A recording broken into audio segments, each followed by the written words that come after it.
महाशिवरात्रि एक ऐसी रात्रि जब संपूर्ण सृष्टि ओम नमः शिवाय के नाद से गूंज उठती है।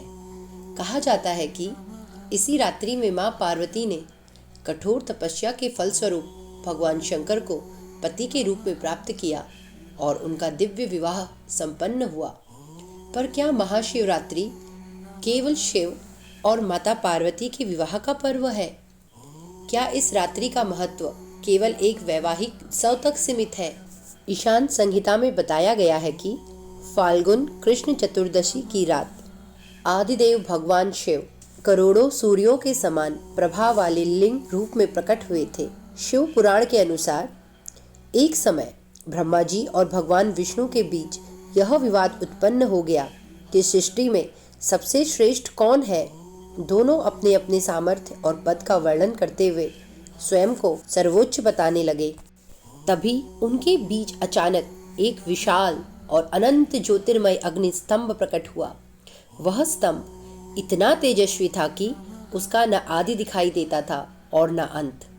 ब्रह्मा जी और भगवान विष्णु उसे देखकर विस्मित रह गए। तभी उसी स्तंभ से भगवान शंकर प्रकट हुए और उन्होंने दोनों को समझाया कि अहंकार छोड़कर सत्य को पहचाने। उन्होंने कहा कि आज जिस दिन तुम दोनों ने मेरी पूजा की है वह दिन अत्यंत पवित्र और महान होगा। यही रात्रि आगे चलकर शिवरात्रि के नाम से प्रसिद्ध होगी। एक अन्य कथा के अनुसार इस दिन सागर मंथन हुआ था जिसमें से हलाहल विष निकला था। उस समय भगवान शिव ने संपूर्ण ब्रह्मांड की रक्षा करने के लिए स्वयं ही सारा विष पी लिया था, जिस कारण उनका पूरा कंठ नीला हो गया था। विषपान के बाद से ही उन्हें नीलकंठ की संज्ञा दी गई। ज्योतिष शास्त्र के मुताबिक फाल्गुन कृष्ण चतुर्दशी तिथि में चंद्रमा सूर्य के नजदीक होता है। उसी समय जीवन रूपी चंद्रमा का शिव रूपी सूर्य के साथ योग मिलन होता है। इसलिए इस चतुर्दशी को शिव पूजा करने का विधान है। प्रलय की बेला में इसी दिन प्रदोष के समय भगवान शिव तांडव करते हुए ब्रह्मांड को तीसरे नेत्र की ज्वाला में भस्म कर देते हैं। इसलिए इसे महाशिवरात्रि या जलरात्रि भी कहा गया है। उपनिषदों में कहा गया है कि आकाशम लिंगमित्याहु पृथ्वी तस्य पीठिका आलयः सर्वदेवानां लयनालिंगमुच्यते। अर्थात आकाश लिंग है और पृथ्वी उसकी पीठिका है। इस लिंग में समस्त देवताओं का वास है। संपूर्ण सृष्टि का इसमें लय होता है, इसलिए इसे लिंग कहा जाता है। इस लिंग की पूजा और अर्चना करने से आशुतोष प्रसन्न होते हैं।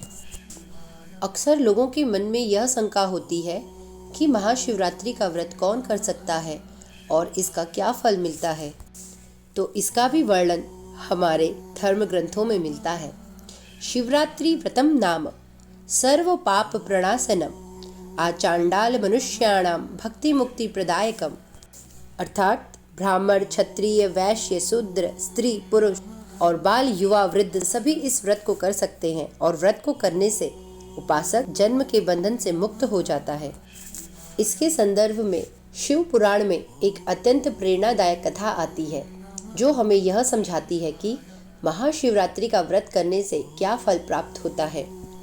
एक समय की बात है, एक शिकारी जीविका के लिए जंगल में शिकार करने गया। दिन भर उसे कुछ भी प्राप्त नहीं हुआ। रात्रि हो गई। भय और भूख से व्याकुल होकर वह एक वृक्ष पर चढ़कर बैठ गया ताकि जंगली जानवरों से अपनी रक्षा कर सके। वह वृक्ष बेल का था। उसके नीचे एक शिवलिंग स्थापित था, परंतु शिकारी को इसका ज्ञान नहीं था। रात्रि भर वह जागता रहा। नींद न आए इसलिए वह बार बार पेड़ की पत्तियां तोड़कर नीचे गिराता रहा। संयोग से वे बेलपत्र सीधे शिवलिंग पर गिरते रहे। उस दिन वह भूखा भी था क्योंकि दिन भर शिकार नहीं मिला। इस प्रकार अनजाने में उससे 3 कार्य हो गए: उपवास, जागरण और शिवलिंग पर बेलपत्र अर्पण।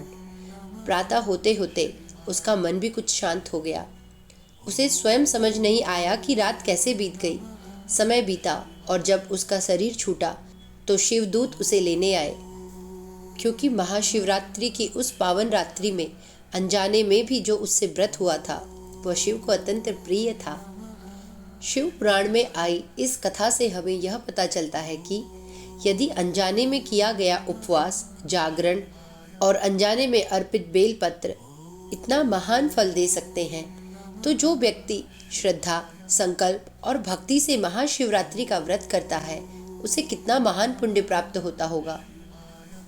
अब प्रश्न यह है, इतनी सारी कथाएं एक ही रात्रि से क्यों जुड़ी हैं? क्योंकि यह केवल ऐतिहासिक घटना नहीं, यह चेतना का विज्ञान है। कहा जाता है कि इस रात्रि में पृथ्वी की धुरी ऐसी स्थिति में होती है कि साधना के लिए ऊर्जा अत्यंत अनुकूल होती है। इसलिए जागरण का महत्व है, इसलिए ध्यान का महत्व है। शिव अंधकार नहीं है, वे उस अंधकार के पार का मौन है। अब जरा विज्ञान की तरफ चलते हैं। रात में पृथ्वी का चुंबकीय शोर कम होता है, शरीर का पाचन शांत होता है, दिमाग अल्फा और बीटा वेव में जाता है, इसलिए ध्यान गहरा होता है, स्मृति खुलती है, अंतर्ज्ञान सक्रिय होता है। शिवरात्रि की रात मानव रीढ़ अर्थात स्पाइन सबसे अधिक संवेदनशील होती है। इसलिए प्राचीन ऋषि कहते थे, इस रात रीढ़ को सीधा रखो। आज विज्ञान कहता है, straight spine improves cerebrospinal fluid flow. भाषा अलग है, सत्य वही है। आपने देखा होगा, शिवजी हमेशा ध्यान में मग्न दिखते हैं, क्योंकि ध्यान में डर का केंद्र शांत होता है। व्यक्ति प्रतिक्रिया नहीं, प्रत्युत्तर देता है। ध्यान करने वाला व्यक्ति गुस्सा नहीं करता, निर्णय साफ लेता है, और सबसे बड़ी बात, भीतर से खाली हो जाता है। और जहाँ खालीपन है, वहीं शिव है। शिवरात्रि में मंत्र जाप का विशेष महत्व है, क्योंकि मंत्र जपते समय सांस नियंत्रित होती है, हार्ट रेट संतुलित होता है, वेगस नर्व सक्रिय होती है। इसलिए मंत्र कोई जादू नहीं, यह न्यूरोलॉजिकल ट्यूनिंग है। महाशिवरात्रि का असली फल न धन न वरदान, बल्कि भीतर स्थिरता, निर्णय की स्पष्टता, डर से मुक्ति और जीवन को देखने का नया दृष्टिकोण। इसलिए कहा गया है, शिव कृपा से जीवन बदलता नहीं, दृष्टि बदल जाती है। महाशिवरात्रि पर अगर आपने कुछ भी नहीं किया, बस एक पल चुप बैठे, रीढ़ सीधी रखी, आंख बंद कर कर सांस देखी, तो समझिए आपने शिव को प्रणाम कर लिया। क्योंकि शिव को फूल नहीं, आपकी उपस्थिति चाहिए। तो आज हमने समझा, महाशिवरात्रि केवल एक पर्व नहीं है, यह केवल शिव पार्वती विवाह की स्मृति भी नहीं है। यह वह रात्रि है जब शक्ति और चेतना का पुनर्मिलन हुआ, जब अनंत ज्योति का प्राकट्य हुआ, जब अहंकार का अंत और सत्य का उदय हुआ, जब एक शिकारी भी केवल जागरण और उपवास से मोक्ष का अधिकारी बन गया।